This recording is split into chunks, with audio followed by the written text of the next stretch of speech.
Buenos días, queridos hermanos, que Dios los bendiga. Bienvenidos al domingo de resurrección. Nuevamente estamos en el aire y vamos a empezar nuestro servicio, que es la primera vez que lo vamos a hacer, un servicio de resurrección a través vía virtual, de manera virtual. Y vamos a iniciar con una oración dedicando el tiempo a nuestro Señor. Padre amado, damos gracias, Señor, una vez más por esta mañana maravillosa, por este primer día, Señor, por este día, Padre amado, que recordamos que tú, Señor, sigues siendo ese Dios vivo, Señor, que tú venciste la muerte y que tú estás siempre en el control de todo, Señor. Gracias, Señor. Una vez más rogamos que en esta hora perdones nuestras faltas, que perdones nuestros pecados, que perdones todo lo que contrictamos al Espíritu Santo, Señor. Rogamos, Señor, que en esta hora tu nombre siempre sea exaltado, que tu nombre siempre sea glorificado. Ruego, Señor, una bendición especial para cada oyente, para cada creyente, para cada amigo, hermano, familiar que está escuchando esta mañana de tu palabra, Señor. Padre, que tu nombre sea exaltado y que tu nombre sea glorificado. En el nombre precioso de tu Hijo amado Jesucristo te pedimos todo esto. Amén. Hace más de 2000 años, el Hijo de Dios fue crucificado. No tenemos una fecha exacta, pero sí leemos en las Escrituras, en Éxodo capítulo 12, versículo 2 al 28, se celebra la Pascua, que es el calendario judío, sería el mes del Nisán. Aquí se celebra la Pascua, panes sin levadura y primeros frutos.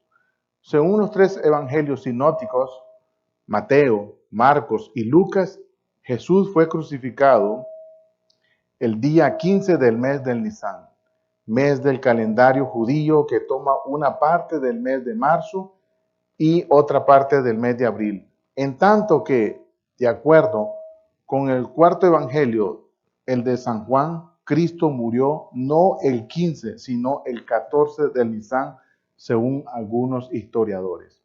Como podemos ver, tenemos la cruz, está vacía. El Señor no está crucificado en la cruz, Él vive, y lo único que ha quedado es, como nos enseñan las Escrituras, la tela que Él portaba, donde Él ha resucitado, ¿verdad? El mensaje de hoy lleva por nombre las 7 palabras de Jesús en la cruz y las palabras después de la resurrección. Y vamos a estar meditando en Lucas capítulo 23, versículo número 34. Lucas 23, 34, y Jesús decía: Padre, perdónalos, porque no saben lo que hacen. Y repartieron entre sí sus vestidos, echando suertes. Esa fue la primera palabra: perdónalos. Perdón es una palabra muy profunda, pero muchas veces no muy practicada. Quizás son pocas las veces en que pensamos que esta palabra, yo en persona pienso en ella diariamente, comenzando con mi vida propia. Mi vida cuando yo era niño y las demás personas a mi alrededor diario. Eso cada uno de nosotros decimos: yo pienso, yo esto, yo el otro, pero en realidad practicamos el perdón. Aquí en esta porción vemos a Jesucristo, el Hijo unigénito de Dios, el Creador del hombre y del universo, el que vio a Adán, Noé, Abraham, los profetas y todos los demás. El que no tiene principio ni fin, la segunda persona de la Trinidad. Jesús, la roca de la cual los israelitas tomaban agua en el desierto. La roca que fue golpeada por Moisés porque estaba frustrado.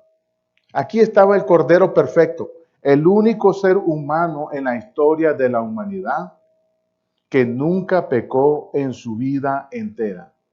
La única persona que logró cumplir la ley que tantas personas religiosas peleaban, porque debían de ser seguidas, y sin embargo ellos mismos lo crucificaron. Al comienzo de este sacrificio tan grande y doloroso, Jesús decía: Padre, perdónalos porque no saben lo que hacen. Fíjense que dijo Padre y no yo, los perdono. Jesucristo dependió de su Padre para fuerzas y continuó poniendo su fe en el Padre de él para poder llevar a cabo ese sacrificio tan grande. Sin embargo, llegando a la conclusión de que la razón número uno por la cual no podemos perdonar a los demás es por la razón que no hemos muerto al yo. Tenemos que poner nuestros rencores y odios por los demás a un lado y verlos a ellos a través de los ojos que Jesucristo cuando le pidió a su Padre que los perdonara. Cuando no nos hemos perdonado a nosotros mismos, se nos hace difícil poder perdonar a los demás. Pidamos a Dios que podamos perdonar a nuestros enemigos como Jesucristo lo hizo en la cruz del Calvario. Por último, vemos que los soldados echaron suertes por sus vestidos. ¿Saben por qué? Porque el vestido que tenía Jesús era de gran valor. Se dice que era de lana fina que se hacía con un solo hilo completo. Qué triste que los soldados pusieron más valor a lo material que la misma vida de Jesús. Al contrario, nosotros que conocemos a Jesucristo de cerca, sabemos lo que de verdad es de valor, nuestra salvación. ¿Está listo usted para perdonar? Esa es la pregunta y responda en su corazón. La segunda palabra en Lucas 23, 43, Lucas 23, 43 dice: Entonces Jesús le dijo: De cierto te digo que hoy estarás conmigo en el paraíso. Nuestro Salvador está entre dos ladrones que por quizás a horas se burlaban de él. Le piden que se salve él mismo. Se burlan de nuestro Dios constantemente. Pero se da el caso que uno de ellos por fin llega a sus sentidos. Siente la convicción de sus pecados y reconoce que este sí es el Hijo de Dios. En el versículo anterior leemos que uno de los dos ladrones que estaba al lado de Jesús le dice al ladrón que está al otro lado que ellos están ahí por razones justificadas. Pero Jesús era un hombre justo que no había hecho nada para estar crucificado. Luego lo mira y dijo a Jesús: Acuérdate de mí cuando vengas en tu reino. Este ladrón reconoció que Jesús sí era un rey. Reconoció que necesitaba ser salvo de sus pecados. Esta es la única vez que encontramos que alguien se haya salvado en las últimas horas de su vida. Te aseguro que si aún el mismo Judas Iscariote estuviera ahí pidiendo perdón a Jesús, lo hubiera perdonado también. Vemos cómo Jesús, en su amor por la humanidad, le dice a este ladrón perdonado que hoy mismo se verían en el paraíso. Qué hermoso saber que Jesús aún está dispuesto a mostrar su llamado a salvar a las almas, aún estando clavado en una cruz. Le pregunto a mis hermanos, a cada oyente, si usted muriera hoy, ¿estaría en el paraíso con Jesús? La tercera palabra está en Juan capítulo 19, versículos 26 al 27. En el Evangelio de San Juan, capítulo 19, versículos 26 al 27. Cuando vio Jesús a su madre y al discípulo a quien él amaba, que estaba presente, dijo a su madre: Mujer, he ahí tu hijo. Después dio al discípulo: He ahí tu madre. Y desde aquella hora el discípulo la recibió en su casa. Una de las relaciones más profundas y poderosas en los seres humanos es la de una madre y un hijo. He visto a hombres ancianos llorar por sus madres. No creo que haya un ejemplo más impactante en la Biblia que muestre esto, como lo muestra esta escritura.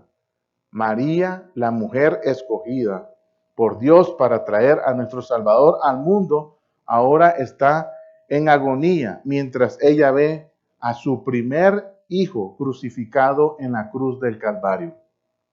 A pesar de que podemos pensar que esto era algo que quizás María no entendía, pero pensemos que y veamos que la Biblia dice que ella guardaba esas cosas en su corazón, refiriéndose cuando Jesús era niño y discutía con los maestros en el templo. Aún como madre, ella entendió y creyó por fe lo que Jesús había dicho sobre un consolador, ya que ella también estuvo presente en el día de Pentecostés. En los tiempos bíblicos, las mujeres eran muy maltratadas. Se dice que María quizás era viuda, ya que José, después del incidente de cuando el niño Jesús estando en el templo, nunca más se mencionó.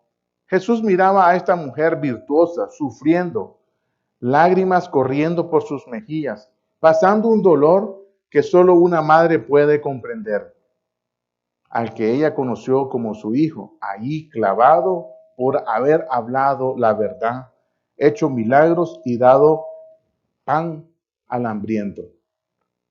Una vez más, vemos que Jesús es un hombre justo, que no se olvida de nadie.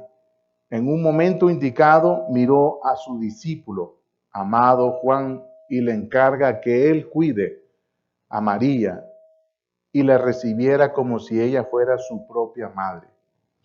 La compasión de Cristo, mostrada en tantas diferentes maneras en la cruz, el cual reprendió a los fariseos porque ellos robaban de la viuda. Se aseguró que María no estuviera sola. Esto, mis hermanos, es compasión. Hagamos nosotros lo mismo. La cuarta palabra está en Marcos capítulo 15, versículo 34. Y dice así: y a la hora novena Jesús clamó a gran voz diciendo: Eloí, Eloí,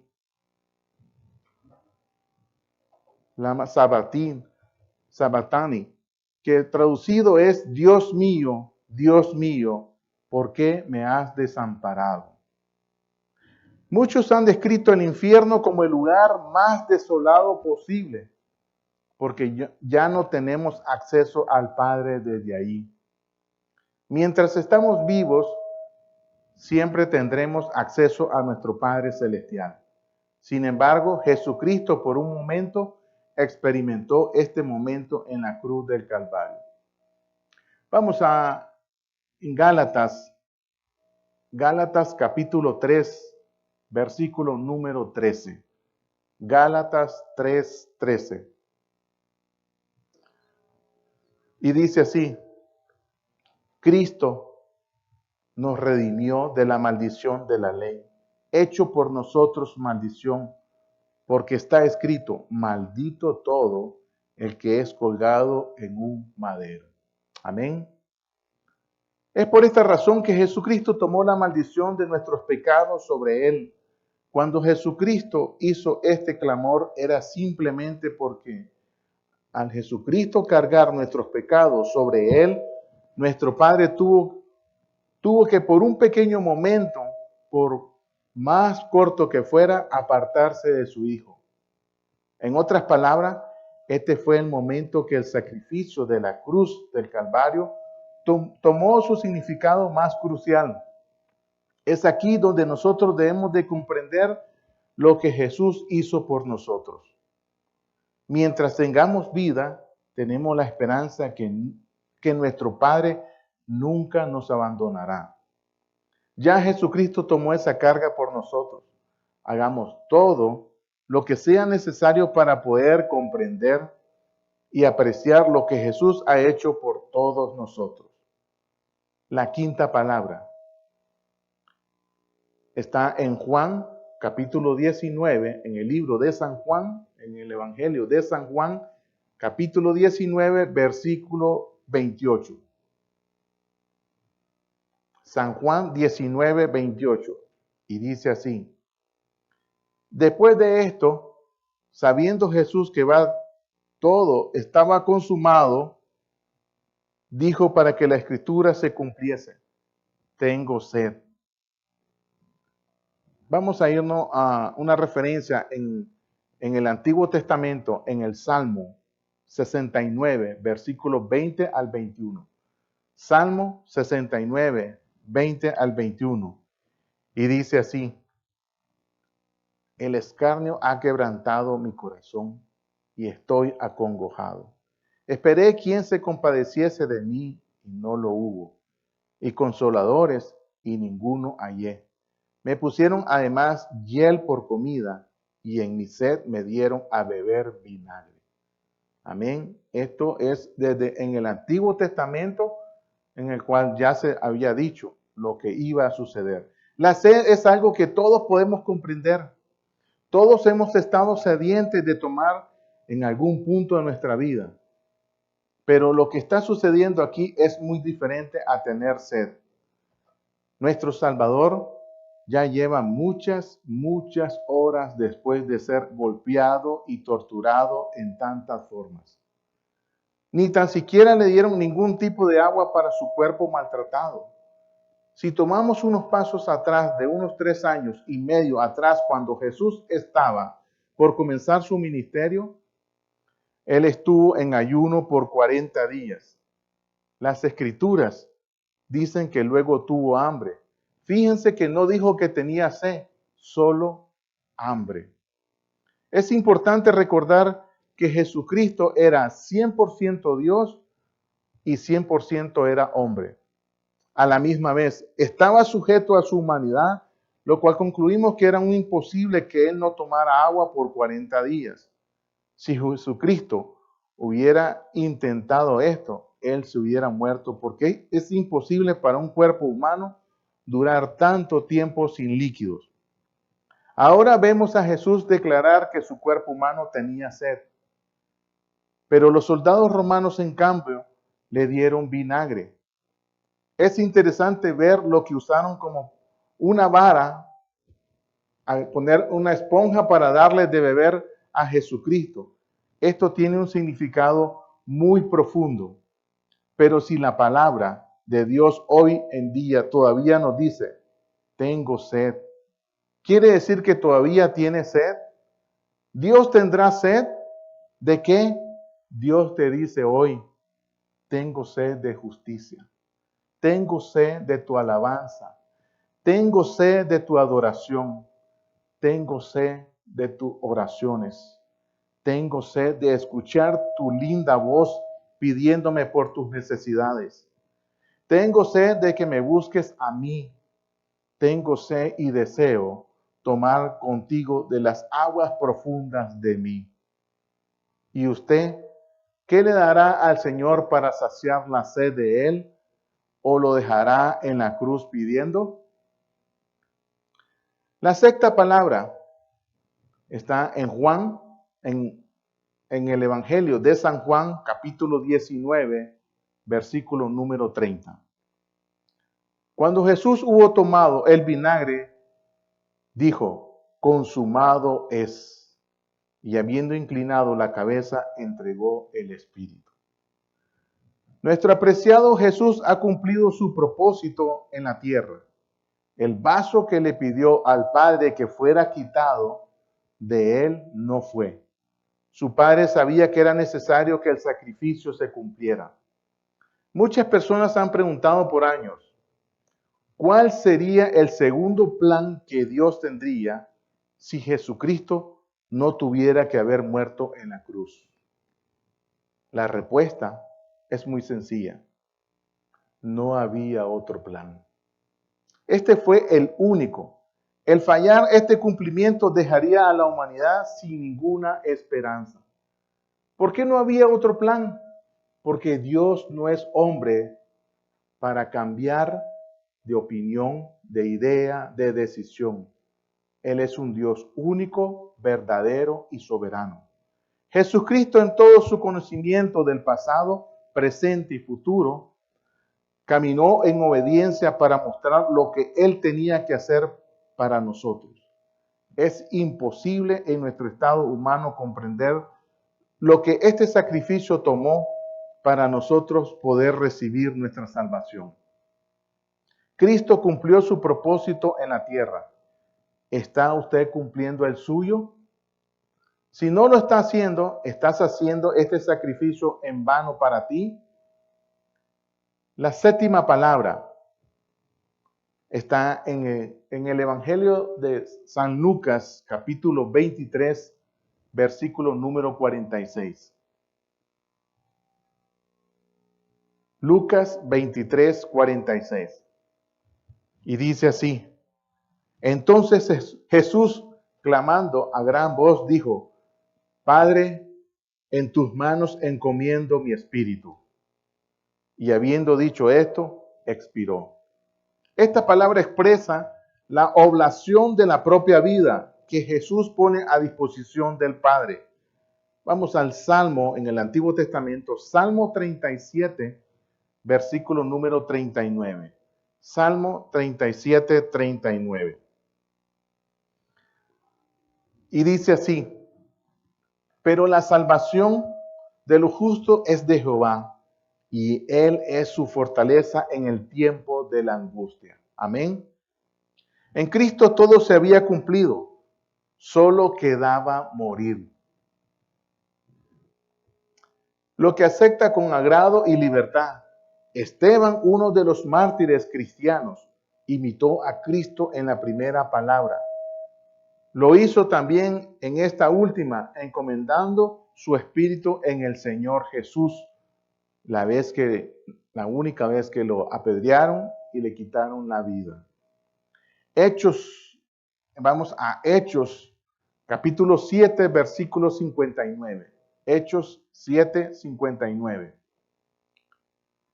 Y apedreaban a Esteban mientras él invocaba y decía: Señor Jesús, recibe mi espíritu. Es el tercer día, el día de resurrección.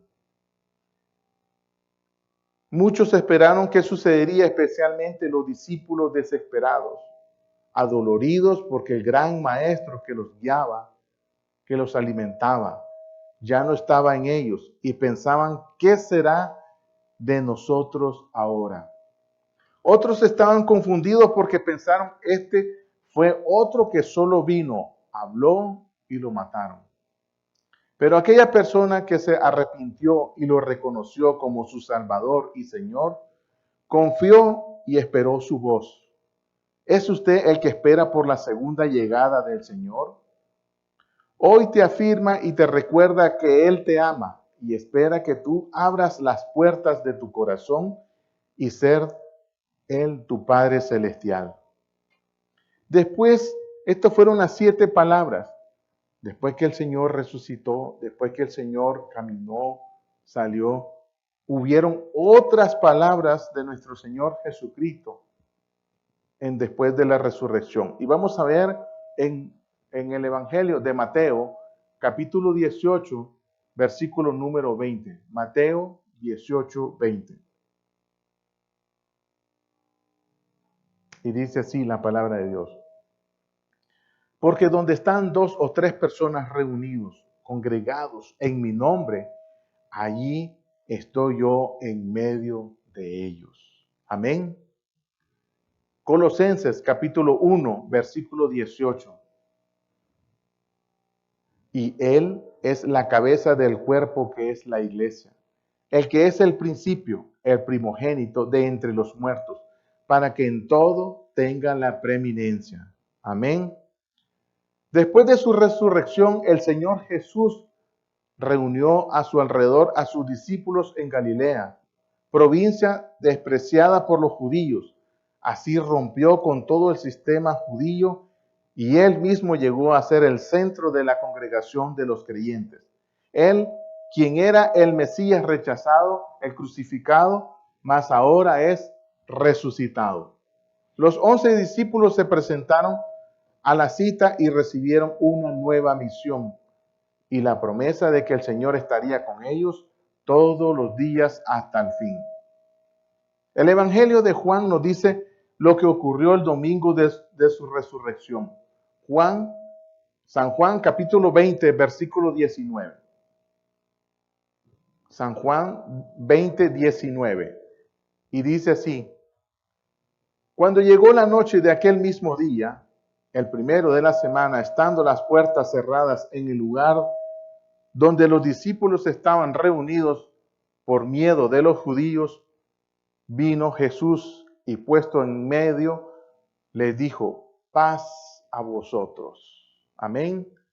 Así como le dijo a sus discípulos, paz a vosotros, nos dice a nosotros también, paz en toda circunstancia que atravesemos en la vida.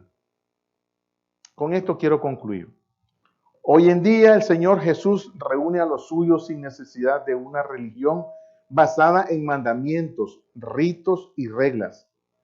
Su persona y su obra tienen suficiente atracción para captar y sustentar sus afectos y sus pensamientos. Lo que espera de los creyentes es su amor por Él. Amor que se expresa individualmente por medio de una vida verdaderamente consagrada al Señor. Él es quien une a los cristianos entre sí como hermanos y hermanas en Cristo, pero también es el motivo por el cual ellos se congregan con gozo en torno a Él para escucharle, orarle, para alabarle y adorarle cada domingo, cada día, no solamente los domingos, los 365 días del año. Hermano, este tiempo de resurrección es un tiempo que debemos de recordar por qué Él entregó su vida. La cruz está vacía porque Él vive y mora en cada creyente, en cada corazón. Vamos a orar. Padre amado, Padre bendito, te damos gracias, Señor, por recordarnos por qué hiciste ese sacrificio, Señor, para perdonar nuestros pecados, para salvarnos de esa muerte cruel, Señor, y para darnos una vida eterna. Gracias, Padre, que enviaste a tu Hijo amado Jesucristo y que hoy podemos tener esa comunión, esa relación con el Padre Celestial.